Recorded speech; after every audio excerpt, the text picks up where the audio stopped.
एक पेड़ पर कौवे का घोंसला था और दूसरे पेड़ पर चिड़िया अपने बच्चे के साथ रहती थी। वो दोनों पड़ोसी थे। चिड़िया कौवे के पास आती है। कौवे भैया, मैं भोजन लेने जा रही हूँ, क्या आप मेरे बेटे का ध्यान रखेंगे? चल भाग यहाँ से, मुझे पड़ोसियों की कोई जरूरत नहीं है, मुझे सोने दो।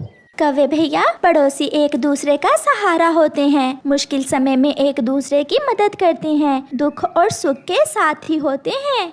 मुझे किसी से कोई काम नहीं है, ना ही मुझे पड़ोसियों से संबंध बनाने हैं। चिड़िया वापस चली जाती है।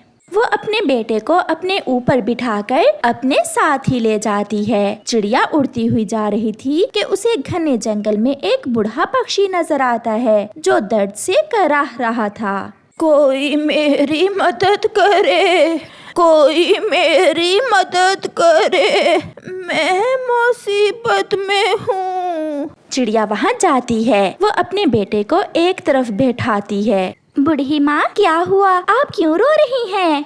बेटी, मैं ये भोजन लेकर आ रही थी कि मेरे पाँव पर चोट लग गई, बहुत दर्द हो रहा है, मुझे थोड़ा सा पानी लाकर पिला दो। माँ जी, मैं अभी आपके लिए पानी लेकर आती हूँ। कुकू बेटा, आप इधर ही माँ जी के पास बैठे। मम्मा जल्दी आना। फिर मम्मा चिड़िया वहाँ से जाती है। मम्मा चिड़िया सीधी नदी पर जाती है और वहाँ से पानी लेकर वापस आती है। माँ जी, ये ले, मैं आपके लिए पानी ले आई हूँ। वो बूढ़ी फाख्ता पानी पीती है। अब मैं ठीक हूँ बेटी, आपका बहुत बहुत धन्यवाद। आप कहाँ जा रही हो बेटी? माँ जी, मैं अपने और अपने बेटे के लिए भोजन लेने जा रही हूँ। बेटी, ये भोजन बहुत ज्यादा है, आप इस भोजन में से आधा भोजन ले जाएं। चिड़िया बहुत खुश होती है। माँ जी, मैं आपको आपके घर छोड़ आती हूँ। नहीं बेटी, मैं अब ठीक हूँ। फिर मम्मा चिड़िया कुछ भोजन लेकर अपने बेटे के साथ घर वापस चली जाती है। चिड़िया अपने घोंसले में बैठकर भोजन खा रही थी और उसका बेटा भी भोजन खा रहा था। कौवा नजरें चुरा चुरा कर चिड़िया को देख रहा था। कौवे भैया, अगर आप भूखे हैं तो मुझसे कुछ भोजन ले लें। मैंने एक बार कहा, मुझे किसी पड़ोसी की मदद की जरूरत नहीं है। ऐसे कहते हुए कौवा वहाँ से चला जाता है। ऐसे ही कुछ दिन गुजर जाते हैं। चिड़िया का बेटा भी उड़ना सीख लेता है। अब चिड़िया अपने बेटे के साथ भोजन लेने जाती। एक दिन चिड़िया जब भोजन लेकर वापस आती है तो उसे कालू कौवे की आवाज सुनाई देती है। हाय हाय, मर गया, बहुत दर्द है, मेरे शरीर में बहुत दर्द है। चिड़िया अपने बेटे को घोंसले में छोड़कर कौवे के पास जाती है। कौवे भैया, क्या हुआ? आप ठीक तो हैं? मगर कौवा खामोश था। चिड़िया कौवे को छू कर देखती है। उसका शरीर तो बहुत गर्म था। कौवे भैया, आपको बहुत तेज बुखार है, आपको दवा की जरूरत है। मैं ठीक हूँ, तुम जाओ यहाँ से। आप जो भी कर ले, मैं आपको ऐसे छोड़कर नहीं जा सकती। मैं अभी आपके लिए दवा लेकर आती हूँ। मैं चला जाऊंगा दवा लेने। ऐसे कहते हुए कौवा उठने की कोशिश करता है मगर गिर जाता है। आपकी तबीयत ज्यादा खराब है, आप चाहे मेरी मदद ना करना, परंतु मैं तो आपकी मदद जरूर करूंगी। फिर चिड़िया वहाँ से उड़ती है। चिड़िया बहुत तेजी से उड़ती हुई बुलबुल डॉक्टर के पास जाती है। बुलबुल दी, मेरे पड़ोसी कौवे को तेज बुखार है, आप उसके लिए दवा दे दें। चिड़िया, मेरे पास बुखार की दवा खत्म हो गई है, कल तक आपको दवा मिलेगी। बुलबुल, मेरा दोस्त बहुत तकलीफ में है, वो मर जाएगा। तो फिर पहाड़ों से काले फूल का रस ले आओ और उस फूल के रस के 2 कतरे कौवे को पिला दो, उससे कौवा ठीक हो जाएगा। ये सुनकर चिड़िया समय जाया किए बिना वहाँ से उड़ती है। चिड़िया सीधी पहाड़ों पर जाती है। वहाँ काले फूल उसे मिल जाते हैं। चिड़िया एक काला फूल तोड़ लेती है और वहाँ से वापस उड़ती है। कौवा अपनी आंखें बंद करके लेटा हुआ था। अपना मुंह खोलें कौवे भैया, जल्दी करें। नहीं, मैं तुम्हारी मदद नहीं लूँगा। कौवे भैया, आपको कुछ भी हो सकता है, प्लीज अपना मुंह खोलें। फिर कौवा अपना मुंह खोलता है और चिड़िया काले फूल का रस कौवे के मुंह में डाल देती है। अब आप सो जाएं, सुबह तक आप ठीक हो जाएंगे। चिड़िया अपने घोंसले में चली जाती है। मम्मा, कालू अंकल आपसे हमेशा लड़ते हैं, मगर फिर भी आप कालू अंकल के लिए इतना कुछ क्यों कर रही हैं? कुकू मेरे बेटे, मैंने अपनी माँ से यही सीखा है कि कोई कितना भी बुरा हो मगर आप हमेशा नेकी करना, हमेशा दूसरों की मदद करना, और यही मैं आपको सिखा रही हूँ। मम्मा, मैं वादा करता हूँ मैं भी हमेशा आपकी तरह दूसरों की मदद करूँगा। फिर वो दोनों माँ बेटा भी सो जाते हैं। सुबह हो जाती है, कौवा भी उठ जाता है। कौवा ठीक हो चुका था। मैं ठीक हूँ चिड़िया, मैं शर्मिंदा हूँ आपसे। मैं किस मुंह से आपसे बात करूँ? फिर कौवा शर्मिंदा होते हुए चिड़िया के पास जाता है। चिड़िया बहन, मैं अब ठीक हूँ। कौवे भैया, मैं न कहती थी कि दवा पीने से आप ठीक हो जाएंगे। चिड़िया बहन, आपने सच ही कहा था कि पड़ोसियों को एक दूसरे की मदद की जरूरत होती है। प्लीज मुझे माफ कर दो, मैं अपने व्यवहार पर बहुत शर्मिंदा हूँ। कौवे भैया, अगर आपको एहसास हो गया है तो कोई बात नहीं। हाँ, मगर अब याद रखना, हम सबको एक दूसरे की जरूरत होती है, क्योंकि अकेले जीवन गुजारना बहुत मुश्किल होता है। चिड़िया बहन, चलें एक साथ भोजन लेने जाते हैं। फिर वो सब भोजन की खोज में चले जाते हैं। प्यारे दोस्तों, इस कहानी से हमें सीख मिलती है कि हमें अपना व्यवहार आसपास के लोगों से हमेशा अच्छा रखना चाहिए, क्योंकि क्या पता कब हमें किसी की जरूरत पड़ जाए। आपका धन्यवाद। आज कालू कौवा बहुत भूखा था। वो सुबह से इधर उधर उड़ रहा था, मगर उसे अभी तक कुछ भी खाने को ना मिला था। अब तो सारे पक्षी भी जान गए थे कि उसे हमेशा मांग कर खाने की आदत है, इसलिए अब कोई भी कालू कौवे को भोजन न देता था। यार कबूतर, बहुत भूखा हूँ, कुछ खाने को उधार दे दो, मैं वापस कर दूंगा तुम्हें। चल भाग यहाँ से, पहले ही तुमने मुझसे बहुत उधार लेकर खाया है।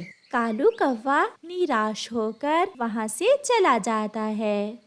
वो उड़ता हुआ पहाड़ों की तरफ निकल जाता है। वहाँ उसे कोई आवाज सुनाई देती है। कौवा उड़ता हुआ उस आवाज के पीछे पीछे जाता है। कोई है जो मुझसे जादू लेगा, कोई है जो मुझसे मेरा जादू लेगा। कौवा बाबा उल्लू की ये बात सुनकर बहुत हैरान हो जाता है और वो उल्लू से कहता है, उल्लू बाबा जी, कैसा जादू? अगर कोई काम की चीज है तो आप वो मुझे दे दें, मगर मैं अपना जादू केवल ऐसे ही पक्षी को दे सकता हूँ जो मुझसे भी बड़ा शैतान और लालची हो। बाबा जी, मैं इस जंगल में सबसे बड़ा शैतान और लालची पक्षी हूँ। मैंने कभी अपना भोजन खुद से ढूंढ कर नहीं खाया। मैं हमेशा भोजन दूसरों का चुरा कर ही खाता हूँ। बहुत अच्छे, फिर तो तुम मुझसे भी बड़े शैतान हो। ये लो, इस मटके में जादुई पानी है। तुम किसी भी पक्षी को इस मटके से पानी पिलाकर इस पर मंत्र पढ़ोगे तो वो तुम्हारा नौकर बन जाएगा। उल्लू बाबा जी, जल्दी से मुझे वो मंत्र बता दें। अंतर मंतर जंतर शू, हो जा मेरा नौकर तू। ऐसा कहते ही वो पक्षी तुम्हारा नौकर बन जाएगा। ऐसा कहते हुए वो उल्लू वहाँ से गायब हो जाता है और कौवा खुशी खुशी वो जादुई मटका उठाकर जंगल में वापस आ जाता है। सामने उसे चिड़िया बैठी हुई दिखाई देती है। मैं सबसे पहले अपना ये जादू इस छोटी चिड़िया पर ही आजमाता हूँ। ऐसा सोचते हुए कालू कौवा चिड़िया के पास जाता है और उससे कहता है, चिड़िया चिड़िया, मेरे पास ठंडे झरने का पानी है, क्या तुम पानी पियोगी? ठंडे झरने का पानी तो सभी को पसंद था, इसलिए चिड़िया कौवे से कहती है, हाँ कौवे भैया, मैं तो पहले से ही प्यासी हूँ, मुझे पीना है पानी ठंडे झरने का। तो फिर लो, मेरा ये मटका लो और पी लो जी भर के पानी। चिड़िया कौवे के मटके से पानी पी लेती है। जैसे ही चिड़िया मटके से पानी पीती है, कौवा अपना मंत्र पढ़ता है। अंतर मंतर जंतर शू, हो जा मेरी नौकर तू। जैसे ही कौवा ये मंत्र चिड़िया पर पढ़ता है, चिड़िया को एक चक्कर सा आता है और वो कौवे से कहती है, कौवे आप बहुत अच्छे हो, आज से आप मेरे मालिक और मैं आपकी नौकर, मैं आपके सारे काम किया करूँगी। मालिक जी बताइए मैं आपके लिए क्या करूँ? ये सुन कौवा बहुत खुश होता है और चिड़िया से कहता है, जाओ और मेरे लिए अपने घर से भोजन लेकर आओ, जल्दी जाओ। फिर चिड़िया तुरंत वहाँ से जाती है और अपने घर से बरसात के लिए जमा किए हुए भोजन में से कुछ भोजन लाकर कौवे को दे देती है। ले मालिक जी, भोजन आ गया, आप मुझे कोई और काम बताइए। अब तुम जाओ और बेरी के पेड़ पर मेरे लिए एक घोंसला बनाओ। मालिक जी मैं अभी आपके लिए बहुत सुंदर सा घोंसला बना देती हूँ। ऐसा कहते हुए चिड़िया वहाँ से चली जाती है और जाकर बेरी के पेड़ पर कौवे के लिए घोंसला बनाने का काम शुरू करती है। चिड़िया को वहाँ घोंसला बनाते देखकर कबूतर वहाँ आ जाता है और चिड़िया से कहता है, चिड़िया तुम्हारा तो पक्का लकड़ियों का घर है, फिर तुम ये घोंसला क्यों बना रही हो? मैं ये घोंसला अपने लिए नहीं बल्कि अपने मालिक कालू कौवे के लिए बना रही हूँ। क्या? कालू और तुम्हारा मालिक वो एक नंबर का नखट्टू कौवा कब से तुम्हारा मालिक बन गया? आज से कबूतर भैया, आज से मैं कालू कौवे की नौकर हूँ और वो मेरा मालिक है, वो बहुत अच्छा मालिक है। ये कहकर चिड़िया फिर से सूखे तिनके लेने चली जाती है।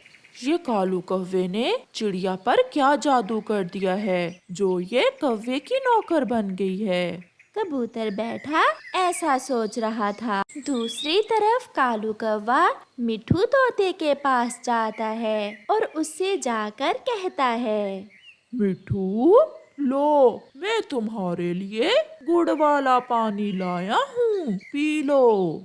मिठू को तो मीठा पानी बहुत पसंद था, इसलिए वो कुछ सोचे बिना कौवे के मटके से पानी पी लेता है। कौवा भी जल्दी से अपना काम शुरू करता है। अंतर मंतर जंतर शू, बन जा मेरा नौकर तू। मिठू का एक बार सर चकराता है और वो भी चिड़िया की तरह कौवे का नौकर बन जाता है। कौवे आप कितने सुंदर हो और बहुत शक्तिशाली भी, मेरा मन कर रहा है कि मैं आपका नौकर बन जाऊं। अच्छा तो फिर नौकर जी जल्दी से जाओ और मेरे लिए बुलबुल के घोंसले से एक अंडा चुरा कर लाओ। जैसे आपका आदेश मालिक जी। मिठू जल्दी से जाता है और बुलबुल के घोंसले से एक अंडा चुराकर वापस मुड़ता है। पीछे से बुलबुल मिठू को ऐसा करते देख लेती है। वो मिठू के पीछे भागती है। मिठू रुको रुको, मेरा अंडा तुम कहाँ लेकर जा रहे हो? मैं ये अंडा अपने मालिक कौवे के लिए लेकर जा रहा हूँ, मैं उसका नौकर हूँ। ऐसा कहते हुए मिठू वहाँ से भाग जाता है।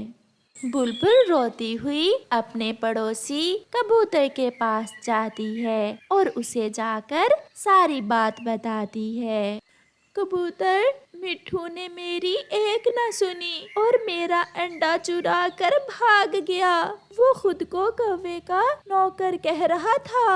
अब तो मुझे पूरा विश्वास हो गया है, बुलबुल, ये काला कौवा जरूर पक्षियों के साथ कोई खेल खेल रहा है। कबूतर जल्दी से कौवे का पीछा करता है। कौवा चाचा छमछम को मटके से पानी पिला रहा था और उस पर अपना मंत्र पढ़ रहा था।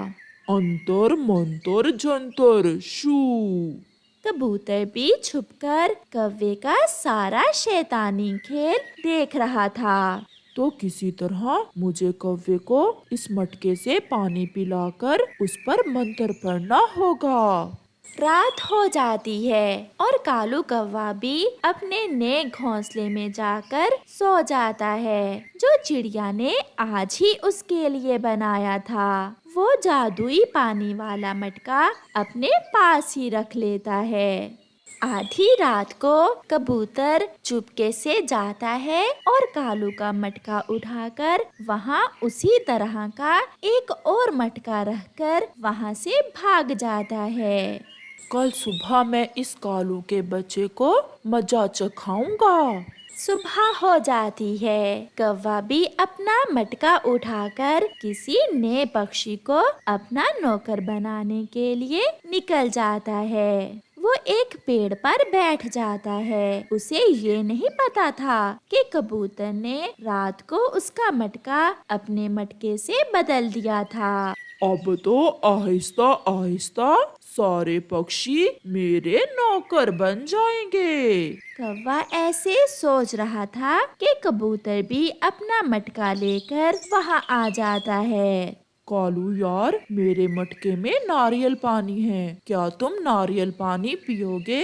हाँ, मुझे नारियल पानी बहुत पसंद है। लाओ थोड़ा सा नारियल पानी मुझे भी दो।